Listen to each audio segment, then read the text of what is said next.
మంచిది ప్రియులారా, దేవుని వాక్యంలోకి వెళ్దాము. నేటి దినాన మనం నేర్చుకోబోయే అంశము మొలకెత్తుతున్న విత్తనముల గురించి మనం నేర్చుకోబోతూ ఉన్నాం. మరి మార్కు సువార్త 4వ అధ్యాయానికి వెళ్తే, మార్కు సువార్త 4వ అధ్యాయము 26వ వచనం నుంచి మనం చదువుకుందాం ప్రియులారా. మరియు ఆయన ఒక మనుషుడు భూమిలో విత్తనము చల్లి రాత్రింబగళ్ళు నిద్రపోవచ్చు మేలుకొనుచుండగా వానికి తెలియని రీతిగా ఆ విత్తనము మొలచి పెరిగినట్లే దేవుని రాజ్యం ఉన్నది. భూమి మొదట మొలకలను, తర్వాత వెన్నును, అటు తర్వాత వెన్నులో ముదురు గింజలను తనంతట తానే పుట్టించును. 29 పంట పండినప్పుడు కోతకాలం వచ్చినదని సేద్యగాడు వెంటనే కొడవలి పెట్టి కోయినని చెప్పాను. ఈ యొక్క విత్తనముల గురించి, మరి విత్తువాని విత్తనముల గురించి ఈ లేఖనము మనకు గుర్తు చేస్తూ ఉన్నది. విత్తనము రహస్యంగా పెరుగుట గురించి, అంతేకాకుండా పరలోక రాజ్యమును గురించి, పైరంగు వాక్యం అనేటటువంటి విత్తనమును మనం చూడడము, ఆత్మపరమైనటువంటి వెదుగుదల గురించి, మనుషుల జ్ఞాన శూన్యత గురించి, ప్రకృతి యొక్క మర్మముల గురించి, అధికమైన పంట గురించి, ఆత్మపరమైన అభివృద్ధి లేకుండుట, ఆత్మపరమైన పరిపక్వతను పొందుట, ఈ విషయాలు మనకు మరి గుర్తు చేస్తూ ఉంటున్నాయి. విత్తనము మరి దేవుడు ఏ విధంగా అయితే మనకు ఇస్తూ ఉంటున్నాడో, ఏ విధంగా అయితే మనకు పడుకునుండగా లేచుచుండగా ఏ విధంగా అయితే దేవుడు ఆశీర్వదిస్తూ ఉంటున్నాడో, దేవుని యొక్క రాజ్యం కూడా అలాగునే మనకున్నది అని చెప్పి దేవుని వాక్యము మనకు గుర్తు చేస్తూ ఉన్నది. మరి ఈ మొలకెత్తుతున్నటువంటి విత్తనముల గురించి మనము ఇంకా కొద్దిగా క్షుణ్ణంగా పరిశీలన చేద్దాం. 9వ అధ్యాయానికి వెళ్దాం. మార్కు సువార్త 9వ అధ్యాయము 1వ వచనం చూసినప్పుడు, 1వ వచనం, మరియు ఆయన ఇక్కడ నిల్చున్న వారిలో కొందరు దేవుని రాజ్యము బలముతో వచ్చుట చూచు వరకు మరణము రుచి చూడరని నిశ్చయంగా మీతో చెప్పుచున్నాను. ఏమని చెప్తుంది? మరణము రుచి చూడకుండా. మళ్ళీ చదువుకుందాం. మరియు ఆయన ఇక్కడ నిలుచున్న వారిలో కొందరు దేవుని రాజ్యం బలముతో వచ్చుట చూచు వరకు మరణం రుచి చూడరని నిశ్చయంగా మీతో చెప్పుచున్నాను. యేసు యొక్క రూపాంతరం గురించి, అలాగునే ఆత్మీయ బలం గురించి, పరలోక రాజ్యమును గురించి, మరి ఈ విషయాలను దేవుని వాక్యము మరి మార్కు సువార్త 9వ అధ్యాయము మనకు గుర్తు చేయబడుతూ ఉన్నది. రోమీలకు రాసిన పత్రిక 1వ అధ్యాయము 16వ వచనాన్ని మనం చూద్దాం. రోమీలకు రాసిన పత్రిక 1వ అధ్యాయము 16వ వచనాన్ని మనం చూద్దాం ప్రియులారా. సువార్తను గురించి నేను సిగ్గుపడువాడను కాను. ఏలయనగా నమ్ము ప్రతి వానికి మొదట యూదునికిని గ్రీసు దేశస్థునికి కూడా రక్షణ కలగజేయుటకు అది దేవుని శక్తి అయి ఉన్నది. ఎందుకనినా నీతిమంతుడు విశ్వాసమూలంగా జీవించునని రాయబడిన ప్రకారము విశ్వాసమూలంగా అంతకంతకు విశ్వాసం కలుగునట్లు దేవుని నీతి దాని యందు బయలుపరచబడుచున్నది. 16వ వచనం, సువార్తను గురించి నేను సిగ్గుపడువాడను కాను. ఏలైనగా నమ్ము ప్రతి వానికి మొదట యూదునికి గ్రీసు దేశస్థునికి కూడా రక్షణ కలుగజేయుటకు అది దేవుని శక్తి అయి ఉన్నది. అది దేవుని శక్తి అయి ఉన్నది అనేటటువంటి విషయాన్ని మనం గమనించాలి. కొరింథీయులకు రాసిన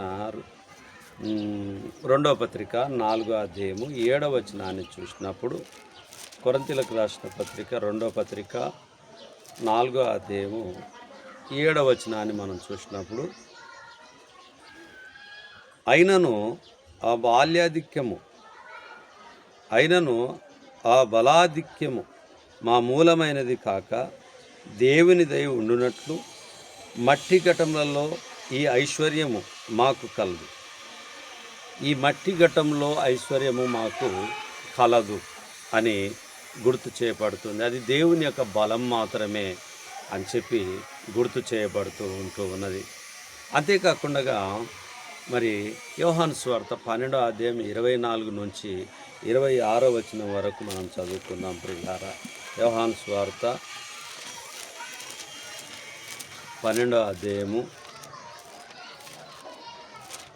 24 నుంచి మనం చదువుకుందాం. గోధుమ గింజ భూమిలో పడి చావకుండిన ఎడల అది ఒంటిగానే ఉండును, అది చచ్చిన ఎడల విస్తారముగా ఫలించును. తన ప్రాణమును ప్రేమించువాడు దానిని పోగొట్టుకొనును. ఈ లోకంలో తన ప్రాణమును ద్వేషించువాడు నిత్య జీవం కొరకు దానిని కాపాడుకొనునని మీతో నిశ్చయంగా చెప్తున్నాను. ఒకడు నన్ను సేవించిన ఎడల నన్ను ఎంబడింపవలెను, అప్పుడు నేను ఎక్కడ ఉందునో అక్కడ నా సేవకుడును ఉండును. ఒకడు నన్ను సేవించిన ఎడల నా తండ్రి అతన్ని గణపరచును, నా తండ్రి అతన్ని గణపరచును. ఈ విషయాలను మనం చూసినప్పుడు విత్తనం మొలకెత్తడము అంటే దేవుని వాక్యము మరి మొలకెత్తడము, దేవుని వాక్యం అనేటటువంటిది, విత్తనాలు అనేటటువంటిది చల్లడము. అవి మనము పడుకుంటుంటేనే, లేస్తుంటేనే, తిరుగులాడుతుంటేనే అది మొలకెత్తుతూ ఉంటుంది, ఫలమిస్తూ ఉంటుంది అనేటటువంటిది దేవుని యొక్క ఉద్దేశమై ఉన్నది. అయితే ఈ మొలకెత్తడము అనేటటువంటిది ఏమిటి అని అంటే విస్తరించడం. పంటను ఏ విధంగా అయితే వేసిన దగ్గరనే అది మొలకెత్తేది ఏ విధంగానో మనకు తెలియకుండానే జరుగుతూ ఉంటుందో, అలాగునే దేవుని వాక్యం అనేటటువంటిది విత్తనము అది విస్తరిస్తూ అభివృద్ధి చెందుతూ ఉంటుందని చెప్పి దేవుని వాక్యం మనకు గుర్తు చేయబడుతూ ఉన్నది. ఎఫెసీయులకు రాసిన పత్రిక అంతకుముందు మార్కు సువార్త 4:28 చూద్దాం. మార్కు సువార్త 4వ అధ్యాయము 28వ వచనం చదువుకొని, భూమి మొదట మొలకను, తర్వాత వెన్నును, అటు తర్వాత వెన్నులో ముదురు గింజలను తనంతట తానే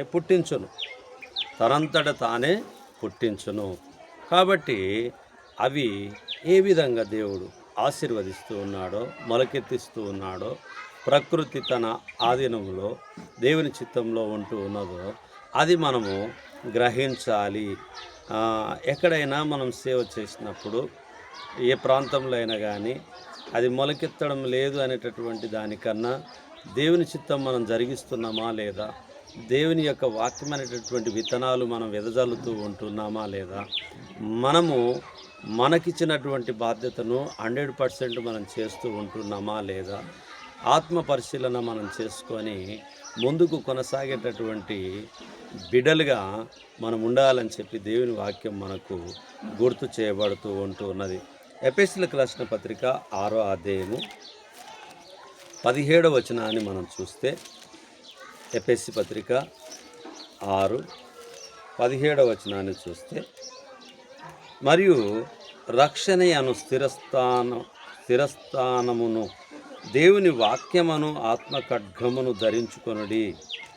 మరియు రక్షణయను స్థిరస్థానమును దేవుని వాక్యమును ఆత్మ ఖడ్గమును ధరించుకొనుడి. దేవుని వాక్యమును ఆత్మ ఖడ్గమును ధరించుకోమని చెప్పి దేవుని వాక్యం మనకు గుర్తు చేయబడుతూ ఉంటున్నది.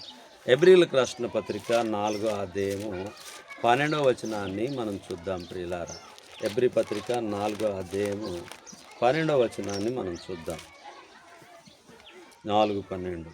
ఎందుకనగా దేవుని వాక్యం సజీవమై బలము గలదై రెండంచులు గల ఎటువంటి ఖడ్గము కంటేను వాడిగా ఉండి ప్రాణాత్మలను కీళ్లను మూలుగను విభజించునంత మట్టుకు దూరును, హృదయం యొక్క తలంపులను ఆలోచనలను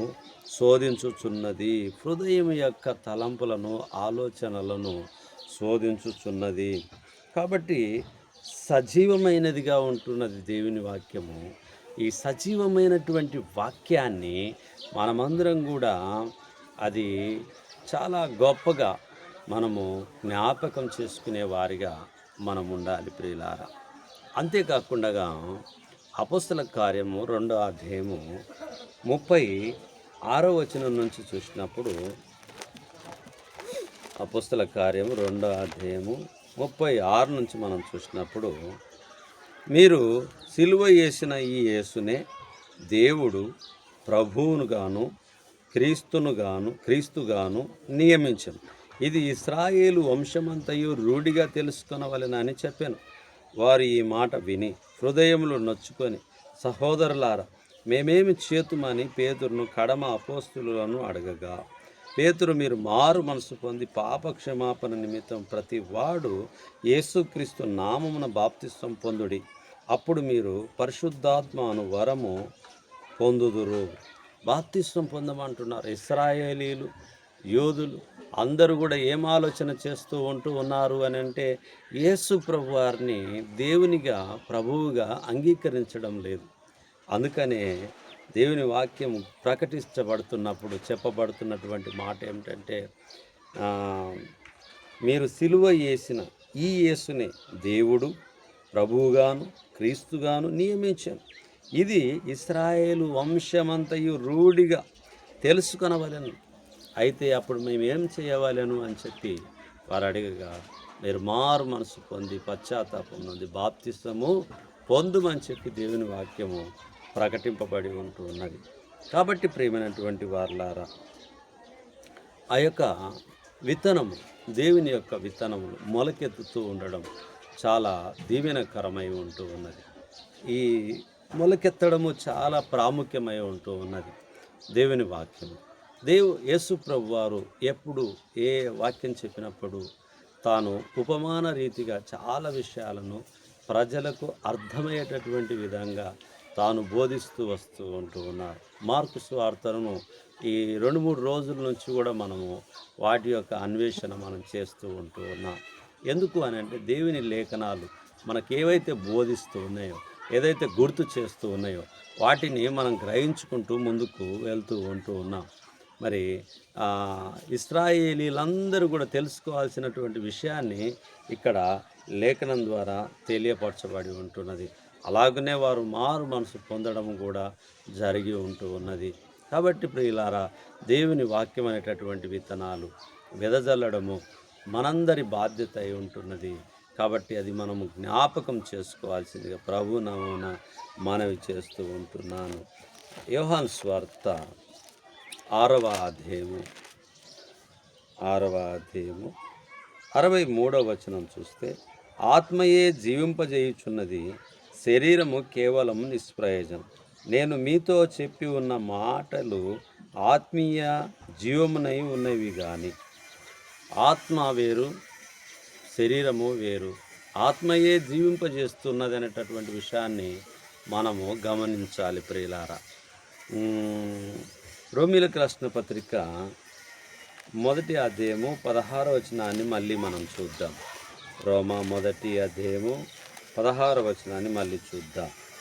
సువార్తను గురించి నేను సిగ్గుపడువాడను కాను, ఏలయనగా నమ్ము ప్రతి వానికి మొదట యూదునికి గ్రీసు దేశస్థునికి కూడా రక్షణ కలుగజేయుటకు అది దేవుని శక్తి అయి ఉన్నది. దేవుని శక్తి అయి ఉన్నదనేటటువంటిది మనము గమనించాలి.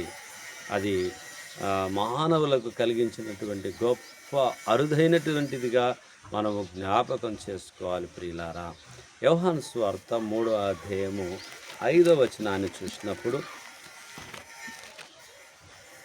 యోహాను సువార్త 3వ అధ్యాయము 5వ వచనాన్ని చూస్తే, యేసు ఇట్లనెను, ఒకడు నీటి మూలంగాను ఆత్మ మూలంగాను జన్మించితేనే గాని దేవుని రాజ్యంలో ప్రవేశింపలేడని నీతో నిశ్చయంగా చెప్పుచున్నాను. ఒకడు నీటి మూలంగాను ఒకడు ఆత్మ మూలంగాను జీవించితేనే తప్ప దేవుని రాజ్యమును చేరలేరు అని చెప్పి గుర్తు చేయబడతాయి. అంటే వాక్యము అనే విత్తనాన్ని అంగీకరించాలి, అది మన హృదయంలో ఫలింప చేసుకోవాలి, అది విశ్వసించాలి. నమ్మువానికి రక్షణ కలుగుతుంది, నమ్మని వానికి శిక్ష విధించబడుతూ ఉంటుంది. మారు మనసు పొందమని చెప్పి దేవుని వాక్యం చెప్తుంది. కారని మీతో చెప్తున్నాను, మారు మనసు పొందని ఎడల మీరందరూ అలాగే నశిస్తారని చెప్పి సెలవిస్తుంది. ఇశ్రాయేలీలందరికీ రూఢిగా చెప్పబడుతూ ఉంటున్నది, క్రైస్తవులందరికీ రూఢిగా చెప్పబడుతూ ఉంటున్నది దేవుని వాక్యాన్ని. విశేషమైనటువంటి గొప్పగా మనము జ్ఞాపకం చేసుకొని దేవుని యొక్క వాక్యాన్ని మనలో ఫలభరితంగా ఆశీర్వాదకరంగా ఎదుగుదలలో మనం ఉండాలని చెప్పి దేవుని యొక్క గొప్ప వాక్యము మనకు గుర్తు చేయబడుతూ ఉన్నది. మార్కు సువార్త 4వ అధ్యాయము 27వ వచనాన్ని మనం చూద్దాం. మార్కు సువార్త 4వ అధ్యాయము 26, 27. మరియు ఆయన, ఒక మనుషుడు భూమిలో విత్తనము చల్లి రాత్రింబగలు నిద్రపోవచ్చు మేలుకొనుచుండగా వానికి తెలియని రీతిగా ఆ విత్తనం మొలచి పెరిగినట్లే దేవుని రాజ్యము ఉన్నది. దేవుని రాజ్యము అలా ఉన్నది. కాబట్టి